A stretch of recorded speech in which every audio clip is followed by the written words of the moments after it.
अस्सलाम वालेकुम नाज़रीन किराम, मैं हूं नासिर तूर और आप देख रहे हैं अपना यूट्यूब चैनल। नाज़रीन किराम, new super power of the world is ready to replace USA. USA का सूरज डगमगा रहा है, यूएसए का सूरज डूबने वाला है। और वो कौन सी सुपर पावर है जो यूएसए को रिप्लेस करने वाली है? और यहाँ पाकिस्तान कहाँ खड़ा है? पाकिस्तान इसका हिस्सा है या नहीं? ये पाकिस्तान कहाँ मौजूद है? नाज़रीन किराम, यूएसए जो कि बहुत अरसे से दुनिया का सुपर पावर रहा, वो इकोनॉमी, कल्चर, मिलिट्री और टेक्नोलॉजी के लिहाज से दुनिया का सुपर पावर रहा, अब उसका सूरज डगमगा रहा है। वो ख़त्म होने को है, क्योंकि जैसे कहते हैं कि दुश्मन का दुश्मन भी दोस्त। तो वो कौन सा मुल्क है जो इस सुब दुनिया को लीड करने वाला है या अमेरिका के खात्मे की घंटी बजा चुका है? ये कोई एक मुल्क नहीं नाज़रीन किराम, रूस, चाइना और ईरान, इनके दरमियान अलाइज, ये तीनों अलाइज मिलकर अमेरिका के ख़िलाफ़ ऐसी कैंपेन और ऐसे अपने आपस के ताल्लुकात इस तरह से कर चुके हैं कि अब लगता है कि यूएसए के लिए ख़तरात मज़ीद बढ़ गए हैं। इन अलाइज़ को मुख्तलिफ नाम भी दिए गए, इसको लूज़ अलाइज़ भी कहा गया, इसको टायर्ड ऑफ बुलीज़ भी कहा गया, मगर ये आपस में डिफेंस, स्ट्रेटजी, इकोनॉमिक और बहुत सारे मामलात में एक दूसरे के साथ कोऑपरेट कर रहे हैं।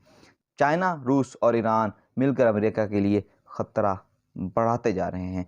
चाइना जो कि ख़ुद तो किसी भी जंग का हिस्सा नहीं है, लेकिन वो रूस को डिप्लोमेटिक तरीके से सपोर्ट कर रहा है, इकोनॉमिकली सपोर्ट कर रहा है, और G7 price cap on oil जो थी उसको रिजेक्ट करके उसने रूस का साथ दिया। और ऐसा ही कुछ ईरान के साथ है कि वो रूस से ऑयल लेता है और उनको वेपन्स फराहम करता है। ईरान ने रूस को बहुत सारे ड्रोन्स दिए और अभी रिसेंटली 100 से ज़ायद बैलिस्टिक मिसाइल्स जो है वो रूस को फराहम किए।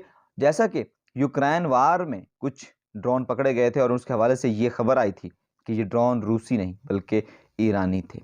ये तीनों ममालिक के सदूर आपस में मुलाकातें जारी हैं। लास्ट जुलाई में रूसी सदर ईरान गए और इब्राहिम रईसी से मिले, और नवंबर में रूस के सिक्योरिटी ऑफिशियल्स ने ईरान का विज़िट किया था, जिसका मकसद वेस्ट पर प्रेशर को इंक्रीज़ करना था। इसके अलावा एक और मिसाल सीरिया में रूस और ईरान के कॉमन इंटरेस्ट हैं। जहां रूस अमेरिका के ख़िलाफ़ सीरिया में मौजूद है, वहीं ईरान भी सीरिया में अमेरिका के ख़िलाफ़ मौजूद है, और दोनों मिलकर अमेरिका के ख़िलाफ़ वहां पर काम जारी रखे हुए हैं, जहां पर रूस ईरानी जो गार्ड्स हैं उनको शेल्टर फराहम करता है। इसके अलावा चाइना और ईरान ने 2021 में 25 ईयर का एक एग्रीमेंट साइन किया था, जिसके मुताबिक ईरान के मुताबिक कि ईरान को सेल कर दिया गया है चाइना के हाथों, मगर ऐसा नहीं है। ईरानी हुक्मरान का मानना है कि ये ऐसा कुछ नहीं है। इसके इवज़ उन्हें शंघाई कोऑपरेटिव ऑर्गेनाइजेशन की मेंबरशिप मिली, जो कि इकोनॉमिक टाइज़ को बेहतर करेगी और जो इनके ऊपर इकोनॉमिक सैंक्शंस हैं उसके हवाले से ईरान को बेहतरी आएगी ईरान में, जो कि नज़र आ रहा है कि ये एक विन विन डील है। जबकि दिसंबर में चाइना के डिप्टी सदर और 14 फरवरी को इब्राहिम रईसी ने चाइना का विज़िट किया और उसमें ईरान के सदर का जो पुरतपाक इस्तकबाल हुआ, उनके लिए रेड कारपेट बिछाया गया, उनको गार्ड ऑफ ऑनर पेश किया गया, और वो बल्कि अकेले नहीं थे, उनके साथ उनके 6 प्रोमिनेंट वज़ीर भी थे, जिसमें उन्होंने मुख्तलिफ तरह के मुआहदे भी किए, जिसको वेस्ट ने एंटी वेस्ट जो फ्रंट है उसके तौर पर जाहिर किया, जिसमें ग्लोबल टाइम्स ने एक रिपोर्ट की कि China deepens the cooperation with Iran, जो कि एंटी वेस्ट है, और चाइना और ईरान अपनी इंडिपेंडेंट फॉरेन पॉलिसी इस्तेमाल कर रहे हैं, जो कि साथ बाकी तमाम ममालिक के लिए ख़तरा हो सकता है, और ये बहुत सेल्फिश ममालिक हैं।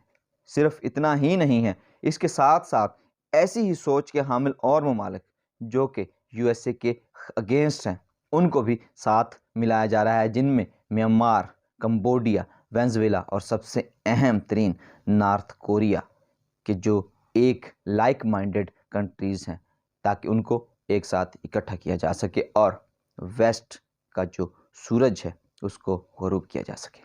मगर यहाँ एक बड़ा सवाल कि इस वर्ल्ड ऑर्डर में पाकिस्तान कहाँ है, इंडिया कहाँ है?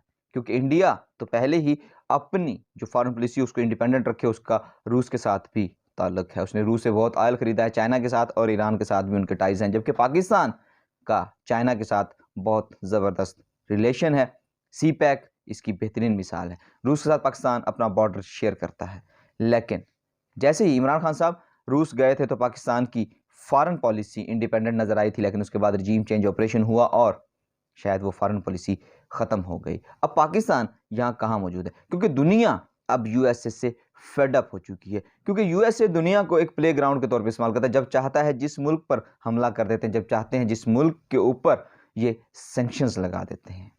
अब दुनिया इससे फेड अप हो चुकी है और एक हद तक होता है कि दुनिया बर्दाश्त करती है, लोग बर्दाश्त करते हैं, उसके बाद अब लोग इसको बर्दाश्त करना ख़त्म कर देते हैं। जैसे कि पाकिस्तान में हो रहा है कि पाकिस्तान में लोगों ने अब बर्दाश्त करना कम कर दिया है, लोग अब बोलने लगे हैं, लोग अब बात करने लगे हैं। अब पाकिस्तान को सोचना होगा कि पाकिस्तान को अपनी आवाम का सोचना है या इन हुक्मरानों को सिर्फ अपना सोचना है। दुनिया बदल रही है, हमें भी बदलना चाहिए। अब पाकिस्तान को सोचना होगा। जैसे इमरान खान साहब रूस गए थे तो पाकिस्तान के हालात कुछ और हो सकते थे। इस हवाले से आप अपनी राय का इज़हार कमेंट बॉक्स में ज़रूर कीजिएगा। मज़ीद वीडियोज़ के लिए इस चैनल को सब्सक्राइब कीजिए। अब तक इतना ही। अपना और अपने प्यार को रखिएगा ख्याल। मुझे दीजिए इजाज़त। अल्लाह निगहबान।